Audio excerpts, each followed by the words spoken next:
Hey there, folks. I'm Isaac, and I'm a skink.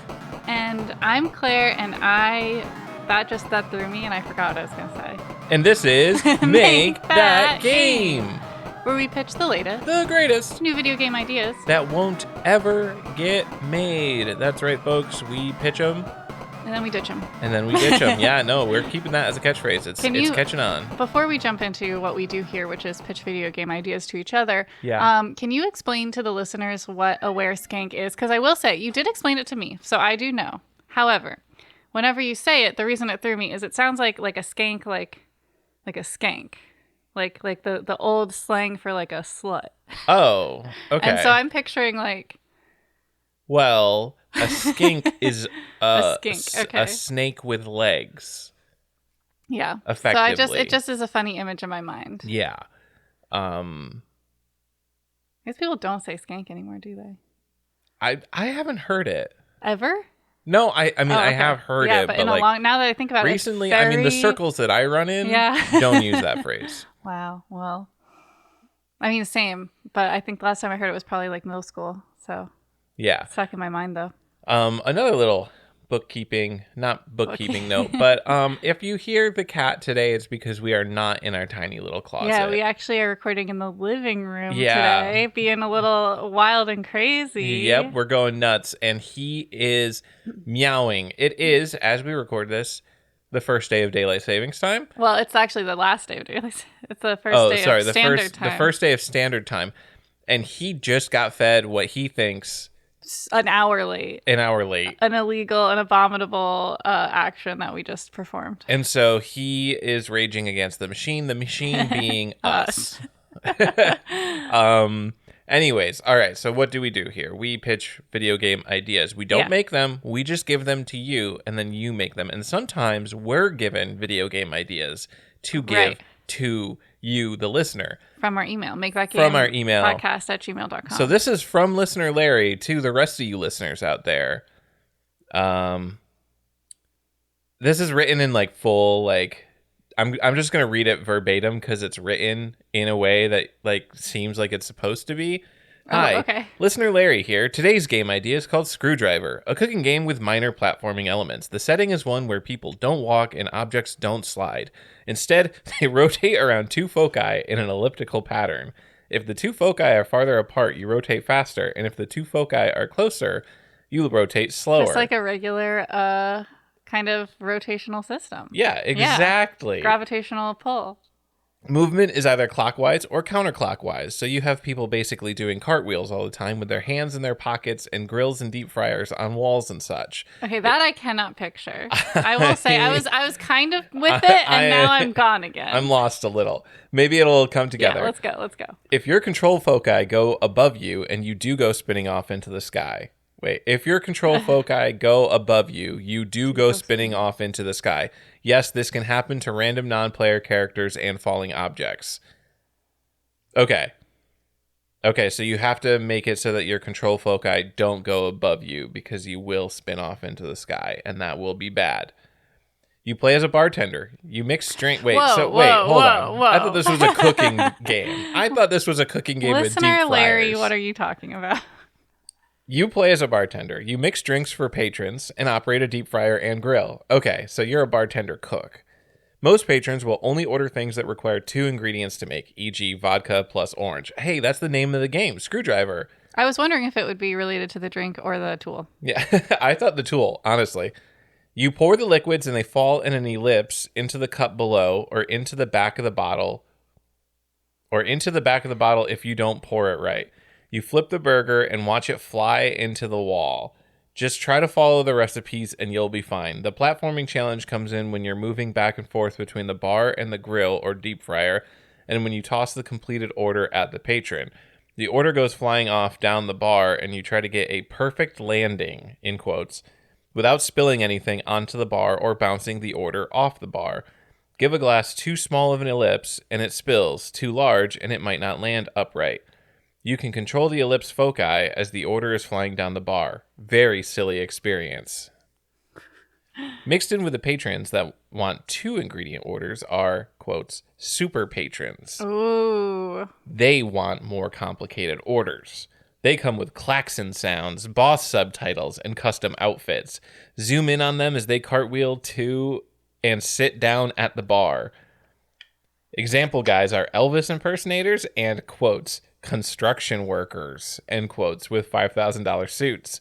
Impress them enough, and you get additional money to go buy oranges or whatever with. So yeah, screwdriver.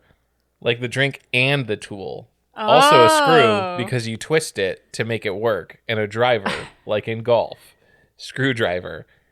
There's like 3 or 4 layers. Wow, there's a lot there. happening. Thank you, listener Larry, for sending that in. If you want to be cool like listener Larry, you can email us your game ideas at makeThatGamePodcast@gmail.com. Now, I still am having a really hard time picturing the actual gameplay. Like, I kind of get the like I kind of get what's going on. So what I'm imagining, and listener Larry, email us, correct us if we're wrong. What I'm picturing is that when you are like launching an order, like you've got an order, you've selected it from some menu, and then it allows you to select something on the screen as a control foci. So like you can pick like a table, and that basically shows you like the circle that is like imagine a spinning record around that foci, around like that center point. Yeah. And then you basically get to choose where on that circle you throw the order that you're sending down the table. Okay. And the goal is to make it so that that circle aims so that it hits the proper table. Why is everyone cartwheeling? I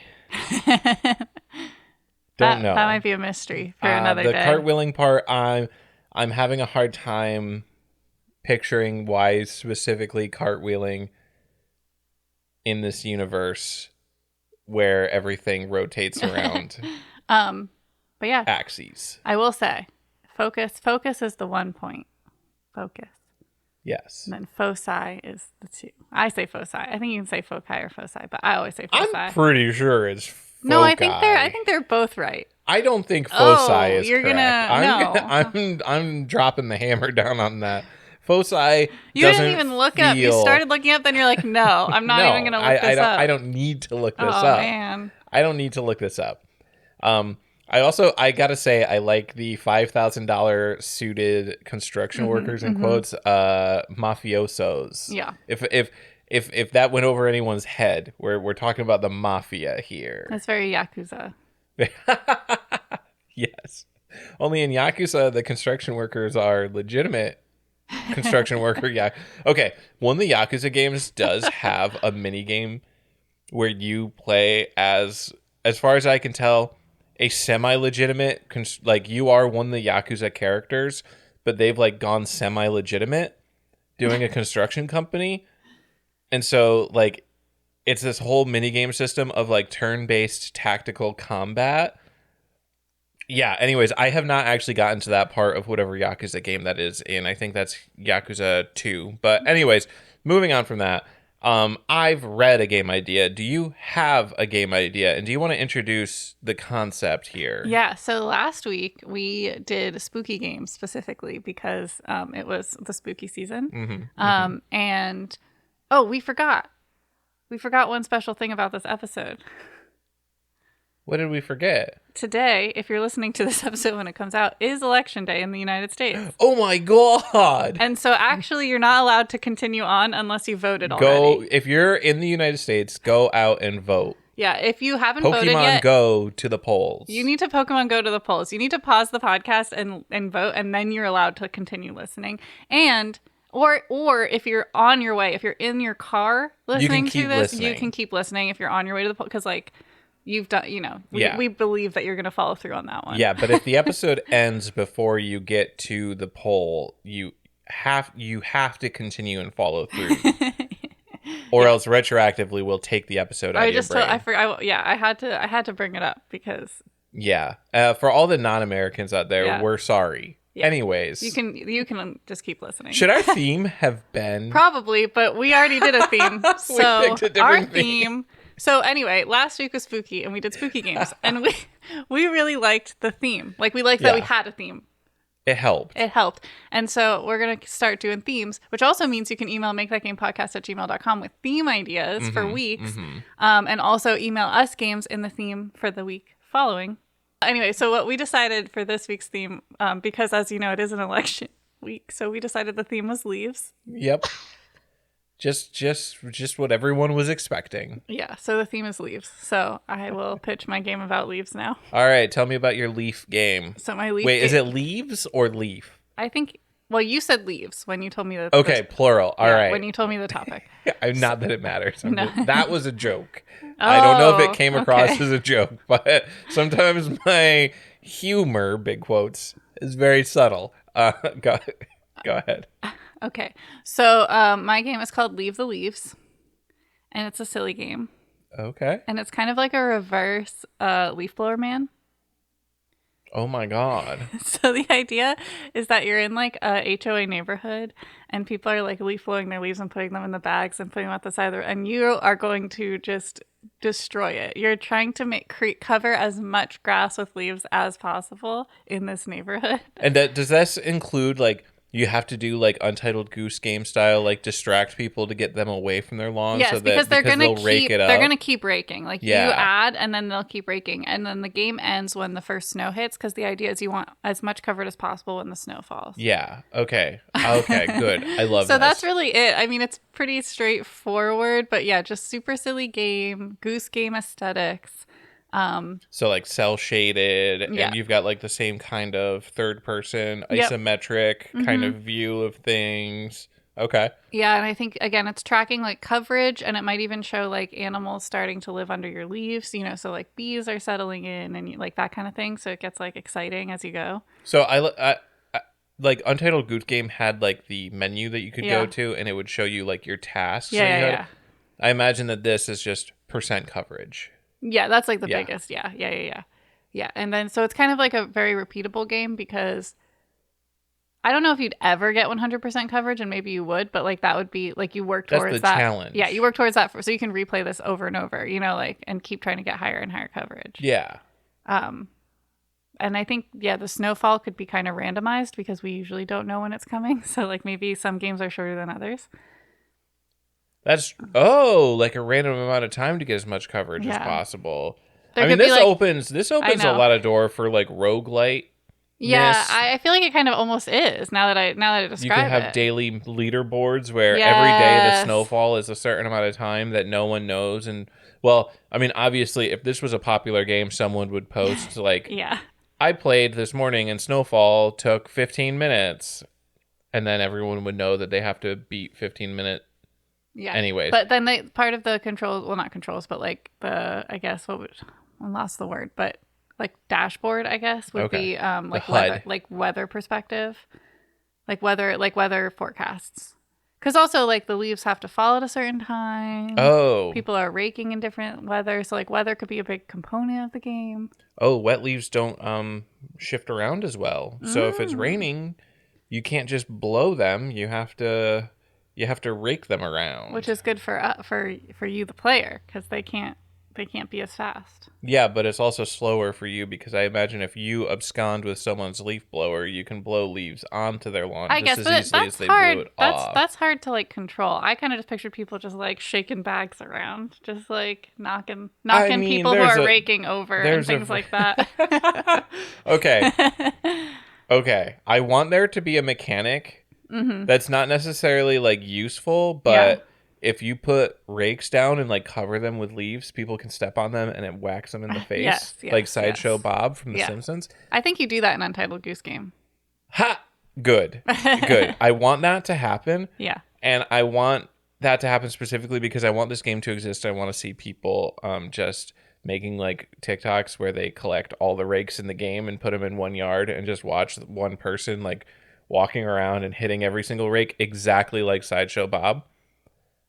And I just think that would be good. Yeah. I don't know what Sideshow Bob is. The Simpsons. Oh, I've never seen The Simpsons. You've never seen a single episode of The Simpsons? I've only seen the one that's a parody of Lord of the Flies because we watched it in English class. Wow. Yeah. Sorry, everyone.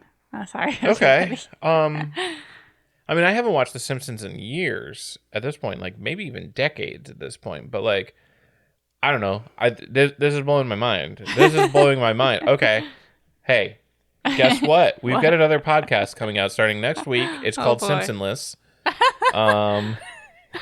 That is a reference to the show Potterless. We are going to. Claire is going to watch The Simpsons from episode 1 through all. What is it? 30 seasons now. Oh man. One episode at a time, and it's going to be part of the Make That Game network that we're also launching with this podcast. I think there's legs here. I think that we can make this work. I don't know if it. Okay, I don't. I mean, if we did make it work, we would never be out of a job because that would Simpsons forever. will never end. Yeah. Anyway, that's my game. Yeah. Leave the Leafs. Yes. A surprisingly roguelike game. Yeah. It's nothing like Rogue, but it somehow could fall under the rogue light category, which, for the people who are deep in the Make That Game lore, at this point that roguelike versus roguelite completely meaningless. No one uses either word. If you want to learn about the lore, you can see our live stream on YouTube, youtube.com/@MakeThatGame. Empirical evidence. Yeah. Anyways, okay, my game idea. Mine is a very simple multiplayer game. Like, it's got about the playability and replayability as Pong. So if it was the first video game ever made, it would be incredible. It would be gripping. Now that we're in 2024 and people have made other video games, this like Flash game that you would play in study hall. Anyway, so the idea is it's 2 players.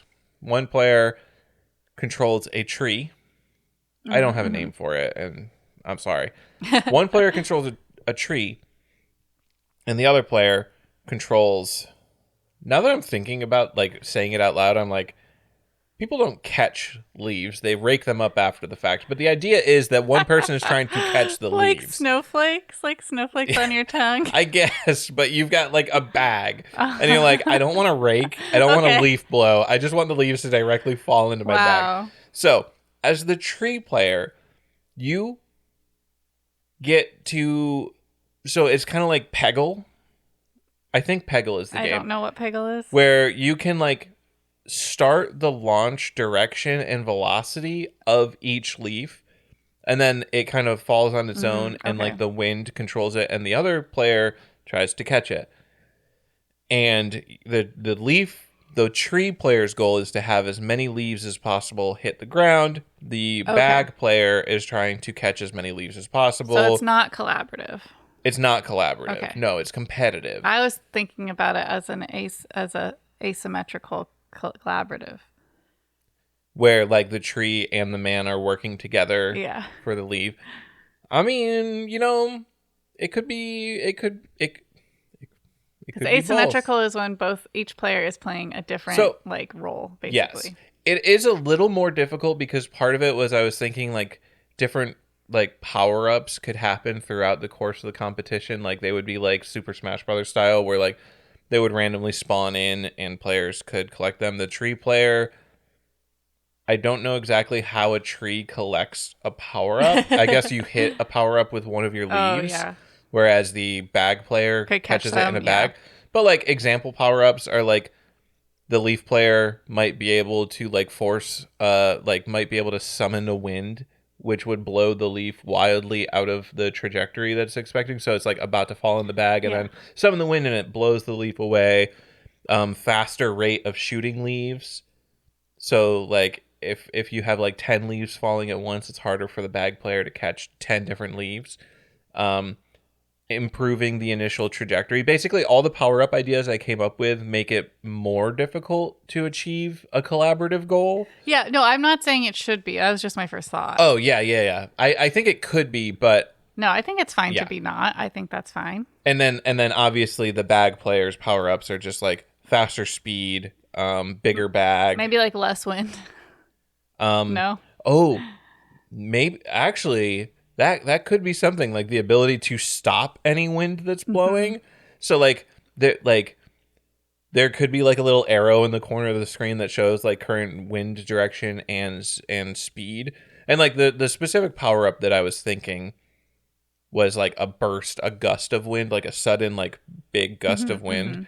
But like if every like level has a trajectory that both players have to take into account, and like the power up could still the wind completely so that leaves just basically go straight down. Got ideas. Is there anything that you could conceive of that like as like a super power up, right? Any realistic thing to like launch all of the leaves off the ground back into the air to give the bag player like one final chance to catch up? I can only think of like a super power up for the tree person. Okay. But I'm trying to, I mean, like a tornado, I guess. Oh, a tornado sweeps through, throws all the leaves back up, and then the bag player. All right. The game's name is Tree versus Bag. Okay. Tree v Bag. Tree v Bag. Sure. Yeah. And that's my game idea, folks. Thanks for listening to it. Thank you. Thank you. And it's time for discussion time. Yeah. We don't have a specific game design topic to talk about, so we just figured we were gonna talk about a couple games. Yeah. So I just talked a bit. I think I'm gonna pass the torch off to you. Okay. Here's the torch. Here's the torch. Oh, thank you. Yeah. Physically handed something to me. Okay, so yeah, we're just gonna talk about games we've been playing and thinking about, because Isaac said we should talk about games we've been playing, and I'm like, well, I've only been thinking about playing. And now specifically, like one thing to think about is the context. It's now November. We had gaming resolutions. Oh my gosh, you're right. Oh no. All I need to do, I think the only one I definitely have failed. I think I wanted to play like 3 hours of games a week or something like that, and I have definitely not done that. And it's like too late. Oh, it is way too late. So maybe next year we'll set a more achievable goal. But I think people also would think it's funny like that. Like a lot of people I feel set goals to not play games. Like they like, I play too much video games, and I'm like, I don't play enough video games. Yeah. It's hard to make time.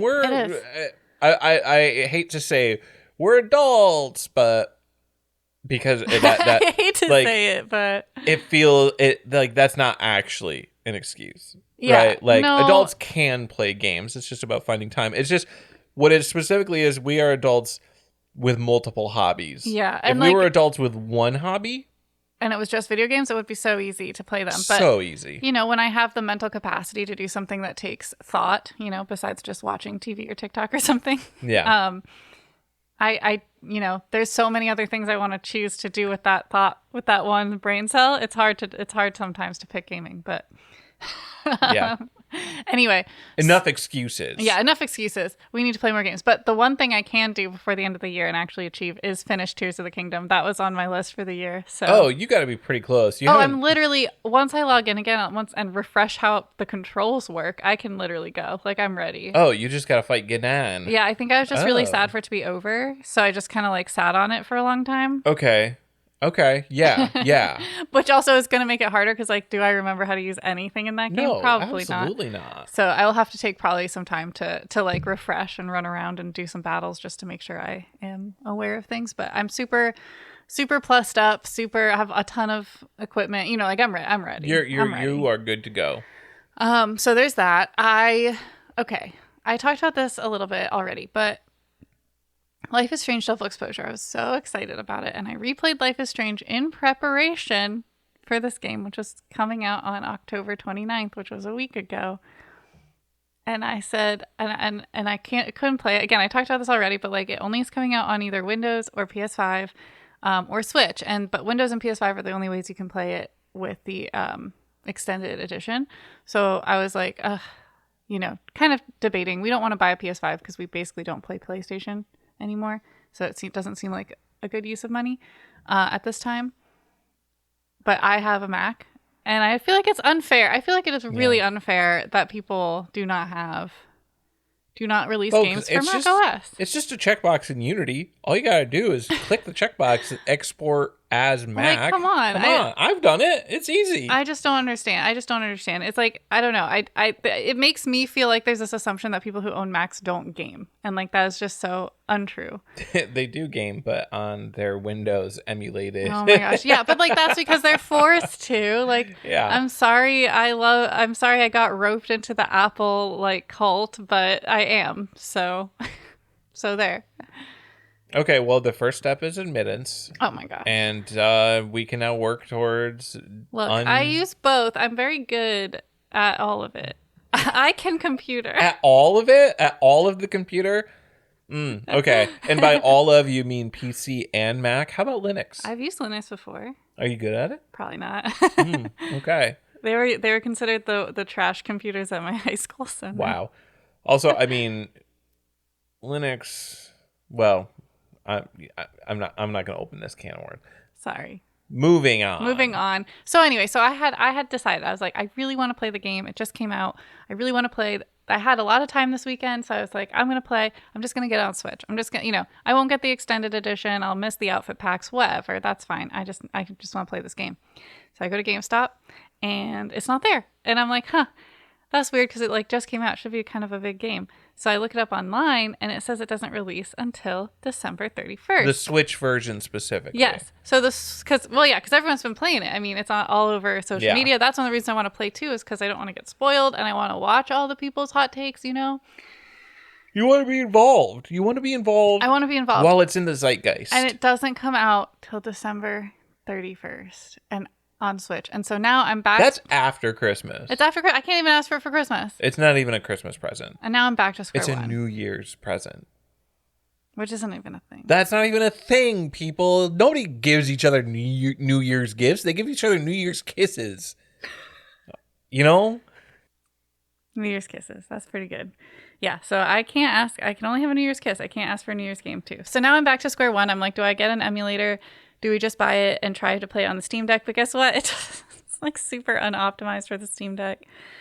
Yeah. It plays at like 20 frames per second, apparently. So in certain areas, what I was reading, it sounds like for the most part, it's 30 FPS. But that's still not... I mean, I don't mind 30 too much, but still, it's like, I know it's not optimized. You just don't want to watch Charlie Chaplin mode. Charlie Chaplin mode would be under 20. Yeah. Anyway, because that's the frame rate of film back then was 18 FPS. Just fun fact from film school. So that was a bummer. So I'm kind of like in a gaming rut now because I had a big gaming plan and it fell completely apart. What about Echoes of Wisdom? I am so unexcited about Echoes of Wisdom. Because it's a Pokemon game? It's not a Pokemon game. People keep saying it's a Pokemon game. More than one person on TikTok? I've seen, maybe it was only one person. I don't know. I've seen the take that it's like a monster collecting game. Yeah. No, I don't want to play because it looks too much like Tears of the Kingdom. And I like Tears of the Kingdom. I do. But it's a little overwhelming, the choices. Like, I hate the Zonai devices. Like, I would love to just remove those from the game, if possible. And it feels like Echoes of Wisdom is just Zonai devices, kind of. Like... in concept. I actually have not looked into it at all. Like, I have seen no gameplay. I've seen the launch trailer. I've seen gameplay where they have a literal wind machine that looks identical to a Zonai device. It might even be a Zonai device. Oh, interesting. All right. Well, yeah.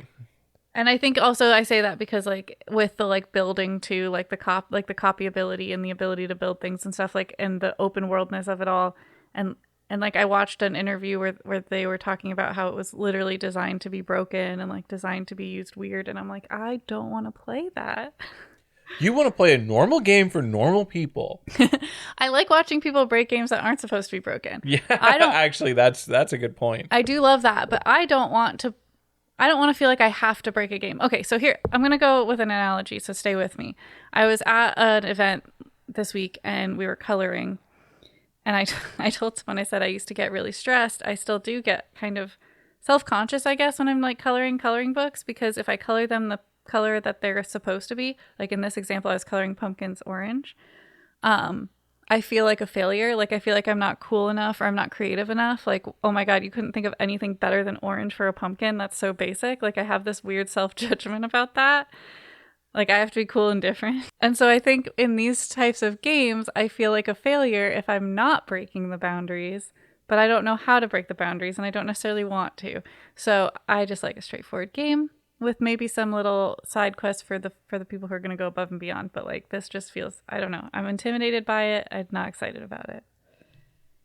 Unfortunate, because you were pretty excited for the game up until you saw the gameplay. Yeah, because I thought it was gonna be like Link's Awakening gameplay, because it looks like Link's Awakening.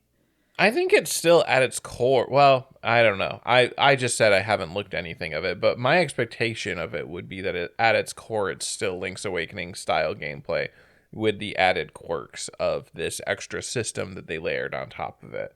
Link's Awakening Plus. I mean, based on the interview I watched, it was actually designed to be a dungeon builder, similar to Mario Maker. Oh. And then they reskinned it to be like actually solving puzzles, which is why the copy ability exists. Okay. So I don't think it's going to be like Link's Awakening. Okay, well. But I don't know. Neither of us have actually played. Neither of us have. At some point, we will probably cave and buy it, but today is not that day. It might be.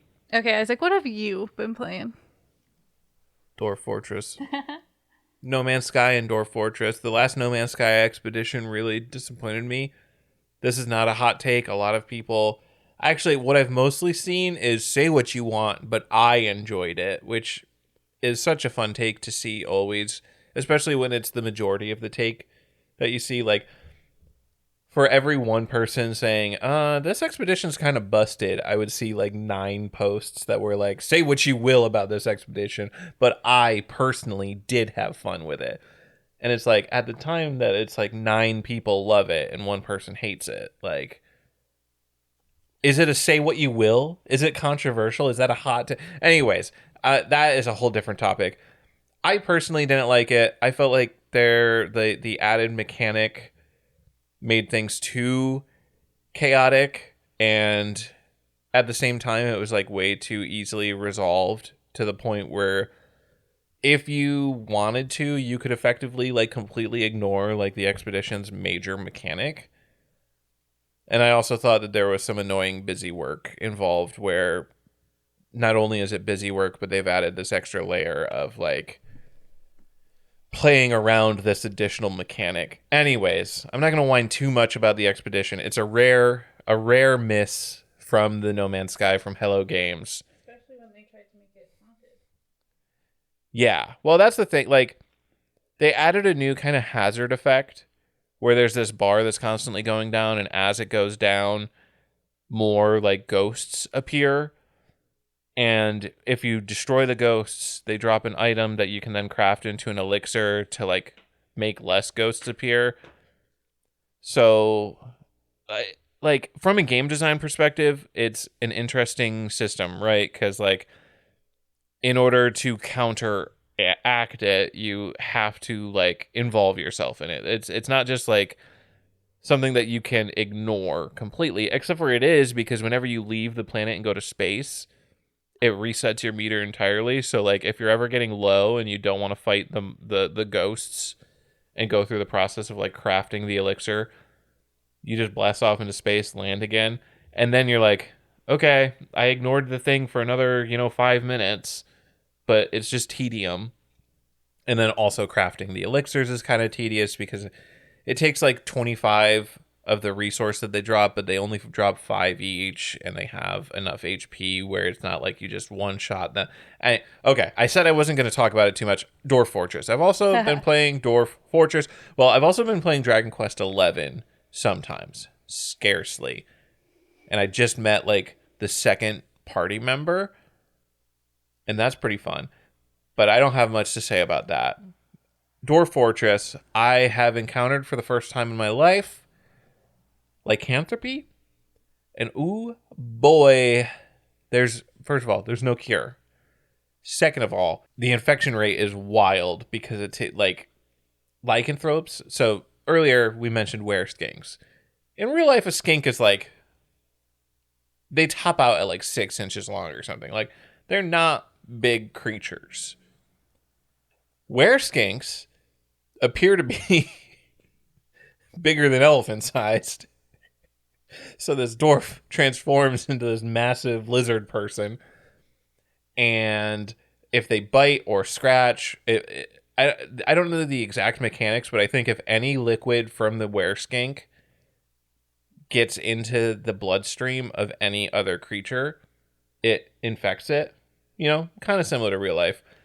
So, like, a dwarf with an unrelated scratch, if it gets, like, were-skink blood on its arm where it's got a scratch, then that were-skink blood gets into... infect. So, every time a were-skink showed up, 6 more dwarfs would get infected. So, the next full moon, I'd have 6 were-skinks. I went from 90 dwarfs down to, like, 3. And I even, like, I was going through drafts. I was banishing dwarfs left and right if I suspected them to be infected. I was sealing off hospital wings, like, full of injured people. And then, like, the full moon happened and all of the non-were-skink people were slaughtered. And it was a horrific experience. Very gruesome and graphic. And I know people are going to have, like, if you've never been exposed to Dwarf Fortress, you're probably, like, getting very distinct images in your head. I'm going to tell you right now. Yeah, this is the thing. This doesn't look like how you're imagining it. No. With how graphically I'm describing things, that's not actually... Most of this is, like, exposed through text.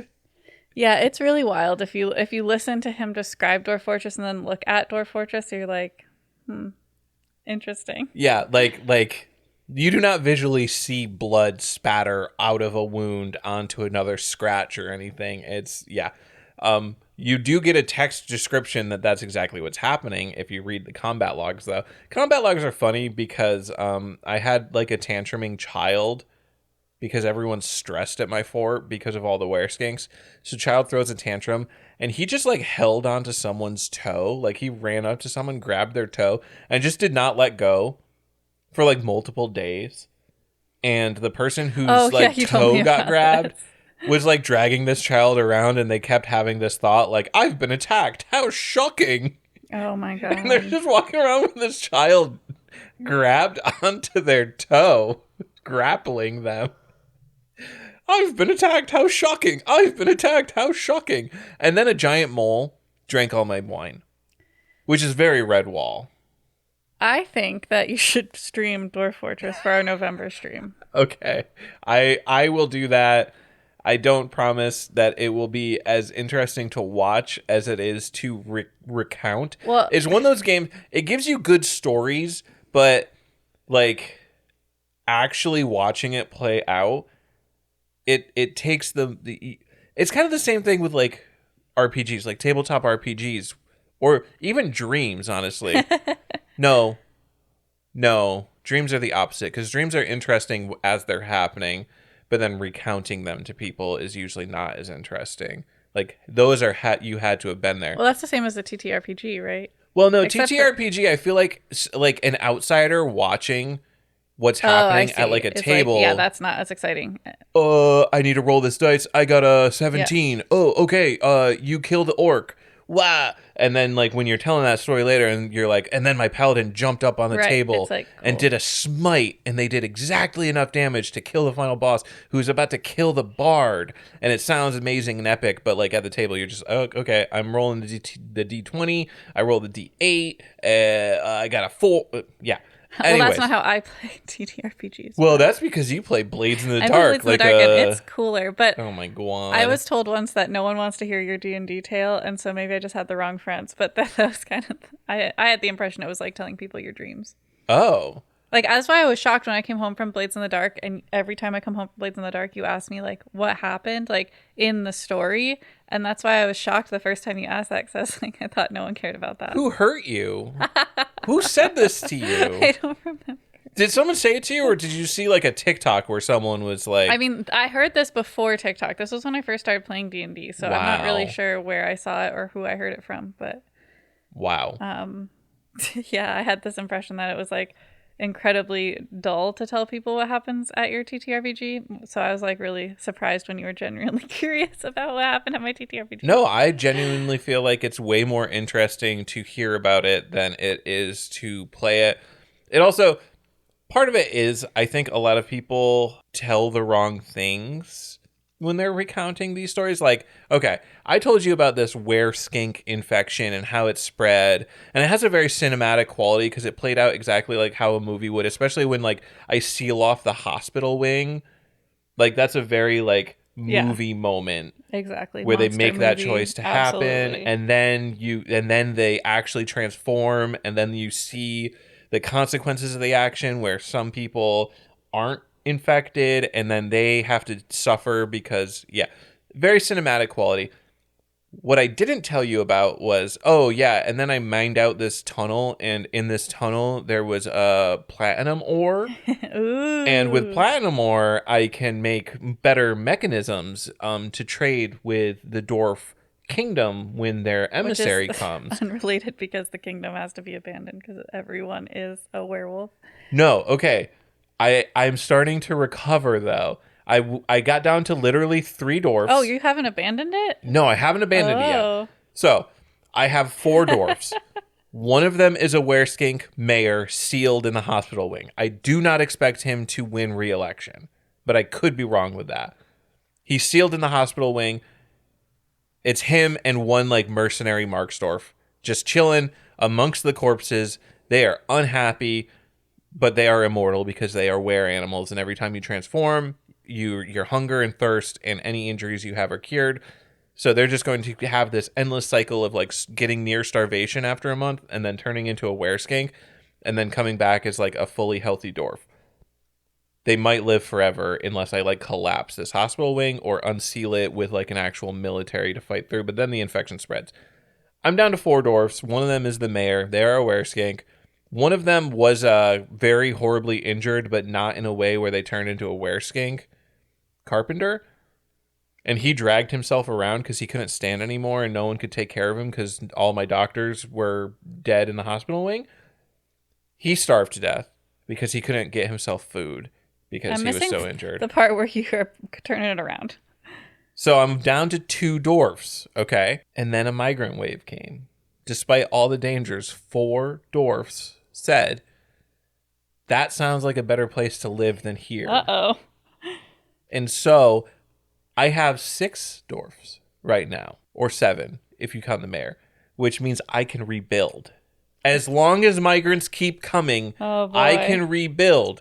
As long as the mayor doesn't get out, and as long as none of the migrants that come in are infected by wereskinks, and as long as none of the wereskinks that I banished come back, which they do every full moon, I'm going to have to seal the surface off. I'm going to have to just no more surface.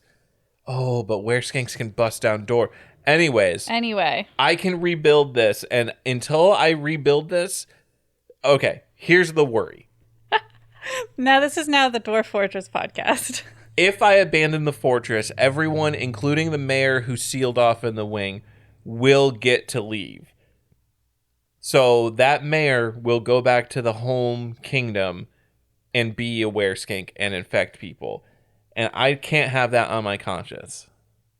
Conscience.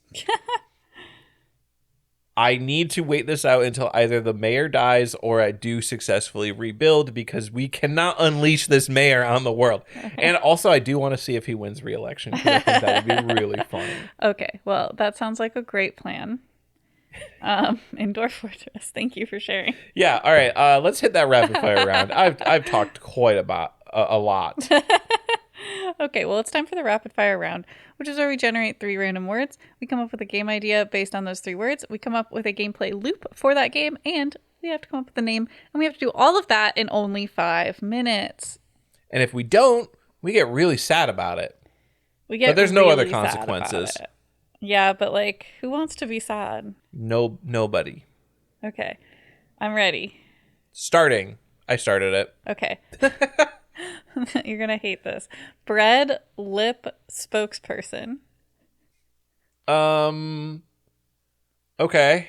Does lip have any other meaning than the obvious one? I mean, there's like the lip of a lid, like the lip of a jar, the lip of a cup. Okay. None of this is speaking to me. No. Well, I mean, the first thing I thought of was like, oh, you're a bread salesman. Yeah, well, that's the thing. But, You're a like, bread salesman / marketer. That's why I was like, you would hate this because you hate when we end up with talkie games. So, Well, this could be more of a management kind of I tycoon guess game. it could be fun if we use lip, like the slang of like you're giving me lip. So it's like kind of like Life is Strange Before the Storm, where you have the sass meter or whatever. Wait, okay, but like, so you use sass to make sales? I guess, yeah. Like, okay, so wait, it's basically the Tommy Boy. I don't know who Tommy Boy is. Okay, we don't have enough time to get into this. We should have a counter for all the references you say that I don't know. Okay. And I might even be misremembering that movie, but I'm pretty sure, I think they miss on the sales, but okay, we don't have time for me to delve into this. That. Okay. So you basically badger and bully people into buying bread from you. Yeah. Okay, but okay, that's I actually it. like this because we can make this an anti-corpo game. Oh, okay. By making you're the spokesperson, you're a representative from a corpo, and you browbeat and bully small businesses. Oh boy. And small local businesses, and the point of the game is you are the baddie. You are doing the bad thing, but it's presented in a fun way. Is this gonna be like where you can like not play the game and then they're like, ha ha ha, like you fell into capitalism or something like that? No. It's just going to take the evilness that is inherent in capitalism. It's election day, so we got to get extra political. Oh boy. Not capitalism, but like corporationism, corporatism, I think is the word. Yeah. And it drives it up to 11. Another reference you might not get, like Helldivers. Nope.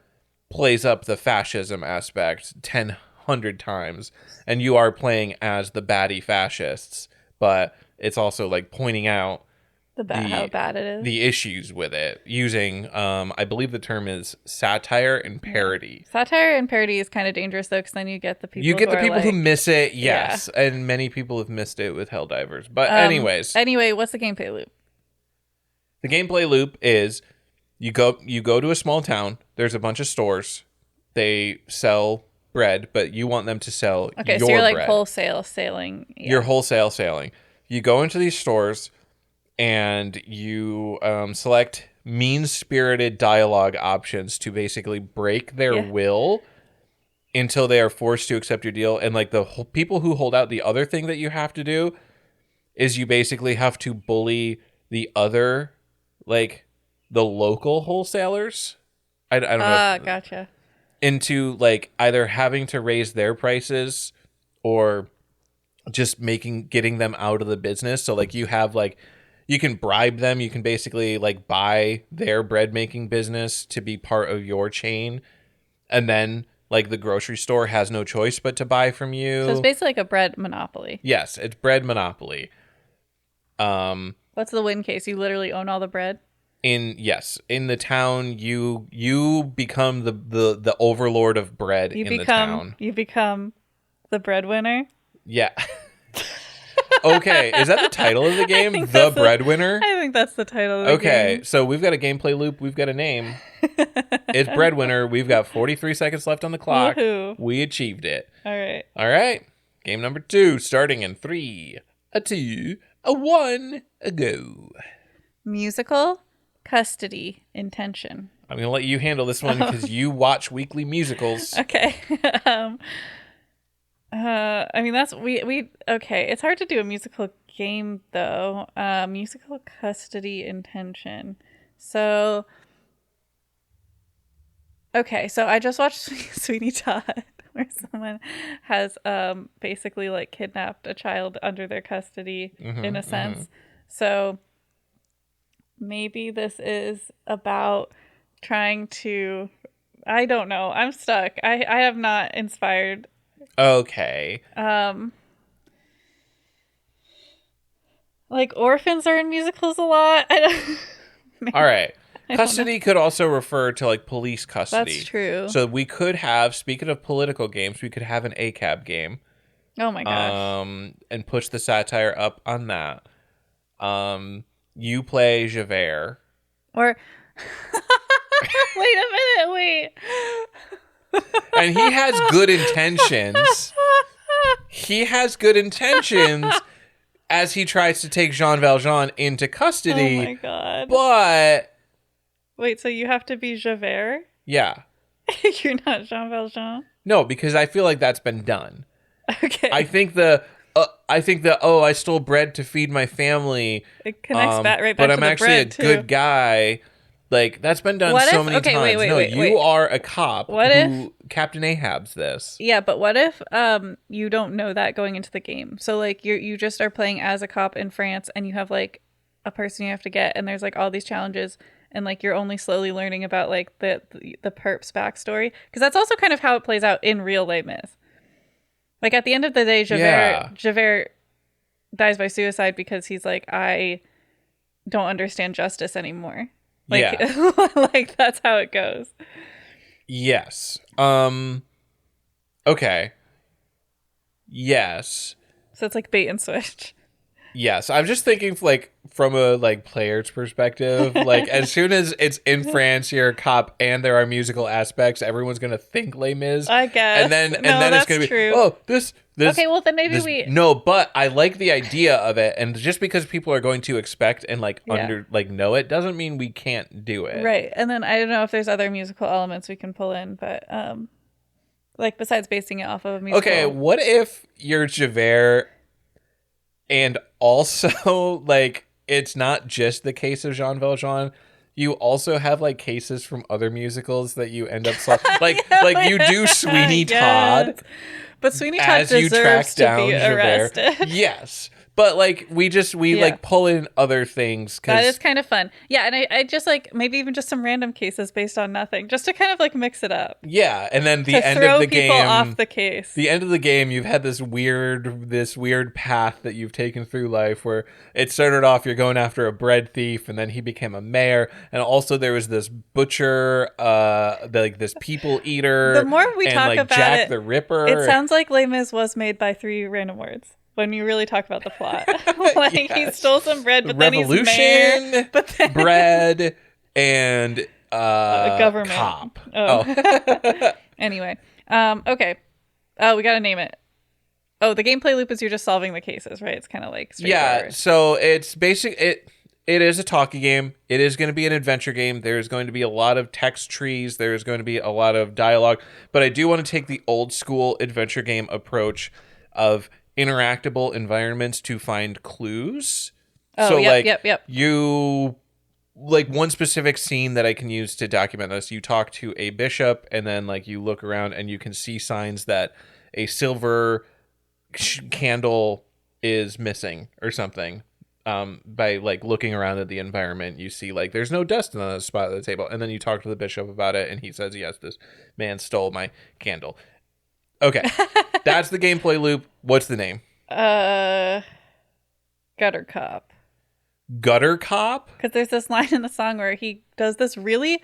Javert reveals in a song the most wild backstory where he goes, I was born inside a jail. I was born with scum like you. I am from the gutter too. And you're like, wait a minute, go back. And he never addresses it again in the musical. With 15 seconds left, I will accept Gutter Cop because it comes back to a Les Mis reference, which is what is Les Mis open source?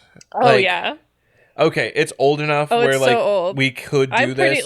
We probably couldn't with Sweeney Todd. No. But, I mean, we've done it. Well, here's the thing. So Les Mis, the musical, is not open source, but the book is. Okay. So. Okay. But I mean, Gutter Cop still works because also... We'll file the license numbers off everything. Yeah, well, I mean, we can, as long as we don't have actual numbers. Like, songs from the show. Oh, exactly. Then it's fine. And, like, Gutter Cop still works because he's dragged through the sewers of Paris in the book. So, like, we're all set. Oh, my God. Also, probably Javert's backstory in the book is probably, like, 20 chapters, even though it's only, like, 3 lines in a song in the show. So, because it's a 5-book series. And one book is all about Waterloo, apparently, and one book is literally a detailed description of the Paris sewer system. So, okay. I know it's way past the 5-minute mark. I actually just changed my mind. Okay. we get all of the like original Disco Elysium team involved, and this is just a Disco Elysium like, but with musical characters. And I mean, it basically boils down to the exact same gameplay, but it's a different view. Anyways, all right, let's get this last one going. 3, 2. Wait, we've got a yawn. All right, 3, 2, 1, go. All right. Toss, provide, sow, SOW. So it could also be sow. Well, but that's also reap what you sow, or sow as in a pig. Right. Okay, what were the first 2 words? Toss and provide. Toss, provide. Kind of sounds like Wandering Village, like the trebuchet. Yeah. And, okay. There's a lot of farming going on, right? So reap what you sow. So, like, you're sowing seeds. Right. The act of sowing seeds is like you're tossing them in a field. Mm-hmm. Okay. And providing nutrition. Providing. So this is Harvest Moon. We take out the dating sim elements. Because, yeah, F that. F that. You are a farmer. I mean, Stardew Valley also works as maybe a more well-known reference. But, yeah, you farm. You toss seeds. You eventually, you know. Okay, we gotta do something cooler than this. I'm trying to think of what the unique thing is. But, all right, the words themselves are so generic. I know. In this context that I feel like it's almost against the spirit of the 3 random words. Yeah. If we're like, all right, here's the boring thing. And now also it's on the moon, and the moon has a giant face on it. And it's like so unrelated to the actual. Well, yeah, I will say I misread it the first time. Like when I hit generate, my first thought, I thought so was snow, and I was like really excited because I had a game idea, and then it was so, and I was like, oh no. Yeah. So I can't do that. So I mean, it could be sow. What if you are, but like even if you take it as sow, it's like still a farm. yeah, but I feel like pig farming is like maybe a little different than just a farming sim. What if it's both? Harvest Moon already is. You can get pigs. I've never played Harvest. Do you think I've played Harvest No, Moon? I know, but I'm just saying farming sim already involves like the animal aspect 99% of the time. Okay, what if you are a worker and the pigs are the dominant species and you're providing for them? Wait, so it's Animal Farm? Yeah. It's Animal Farm? Okay. And that's it. It's a farming sim. Okay, but the pigs and to keep with the political aspect, it is, and well, yeah, it's animal. Like, so today we've done the politics, and we've done the literature / musical references. Yeah. This is another literature / politics reference.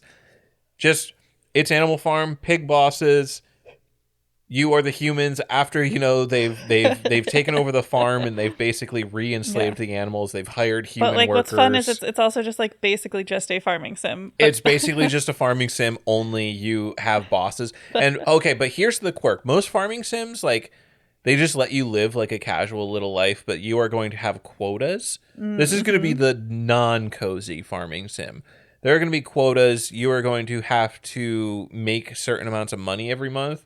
Whereas in like Stardew Valley and Harvest Moon, like any money that you make is completely like your own pace. Like you want to buy something. Like there's no rent or anything. You 100% own the farm. No, if you are not making enough money, you get fired. And so then you have to do bad farming practices. Another satire game. Boom. What do we call it? Animal Farm 84. I don't think we can just call it Animal Farm. No. But Toil in the soil. 56 seconds left on the clock. Toil in the soil. You can't beat a name like Toil in the Soil. It rhymes. That would be considered a rhyme, right? A rhyme. Yes. Okay, well, I know that the words rhyme, but if they're on the same line, do they have like a special name, like for the type of rhyme? Well, where you could argue that since it's a title, it's like different. Oh. But yes, so I don't know. Okay. Internal rhyme, I think, or something. Internal rhyme. Let's go with that. Know. Boom. I'm not sure. And, we really cheapened out on the gameplay loop for that one by me referencing games that you've never played. I mean, I've watched... And, like, we never, like, described a gameplay loop. You're just like, most listeners do know what this is. Go play Stardew Valley, and then you'll understand the gameplay loop, listeners. Yeah, I've watched speedruns of Stardew Valley, which I'm sure is like very inaccurate to how the game is actually played. That's actually the speedruns of Stardew Valley would be more similar to this game's actual gameplay loop because of how much like they need to make like specific amounts of money by specific times instead of like the normal casual based game. Yeah. Cozy game. Anyways, all right. We've already done all our plugs throughout this episode. Well, I didn't get to plug twitch.tv/makethatgame, which is we are going to be streaming. Did I put a date on? Probably have a date for it. I'm not aware of a specific date. All I can tell you is it's probably not the weekend of Thanksgiving. Yeah. Well, I'm going to save it because I'm not sure if we want to keep the date I have. So, but mid to late November, but not Thanksgiving, we will be streaming a game, and Isaac will be playing this time, and maybe it'll be Dwarf Fortress and maybe it won't be, but you can follow us on Twitch to make sure you get notifications when we go live. It's always a good time, and then we post those on our YouTube channel. And if you like this podcast, please give us a rating and review on iTunes or Spotify. It really helps us out. Or you can just tell your friends about it and say, wow, this is such a fun podcast to listen to. You should listen as well. And if you didn't vote, shame on you. If you got all the way here and you didn't vote, come on. But also thank you for voting. If you live in America. If you live in America. And thank you for voting, for those of you who did. And if you heard a game today that you think should exist and you voted, we encourage you to get out there and make that game.